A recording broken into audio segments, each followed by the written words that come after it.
काय तर तुम्ही म्हणणार हे काय नवीन, तर बघा हे आहे नवीन काहीतरी, म्हणजे हे आहे साबण. सगळ्यांच्याच घरी अशी साबण सापडतीलच आणि त्याचं काय करावं हा नेहमी प्रश्न पडतो. याच्यापासून मी काहीतरी छानसं बनवणार आहे, तर आणि ते खूप युजफुल असणार आहे, तर नक्की तुम्ही व्हिडिओ शेवटपर्यंत बघा. तर चला दाखवते.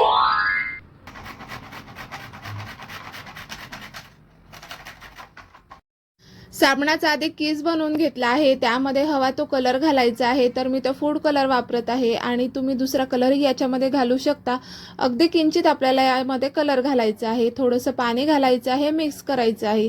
तर बघा मी चॅलेंज तर घेतलं आहे, पण त्या चॅलेंजला खूप छान प्रतिसाद मला मिळत आहे, लाईक पण येत आहेत आणि कमेंट पण येत आहे.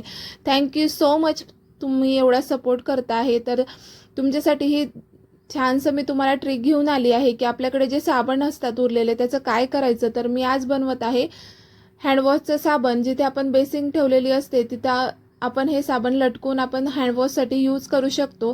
तर साबणामध्ये थोडा कलर टाकून तर ते जो किस आहे त्यामध्ये थोडंसं आपण पाणी घालायचं, त्यानंतर त्याला गोळा बनवून घ्यायचा आणि जे शेप आहे ते ओलं करायचं, थोडं पाणी खाली लावायचं आणि प्रेस करून छान असे वेगवेगळ्या प्रकारचे शेप बनवून घ्यायचे.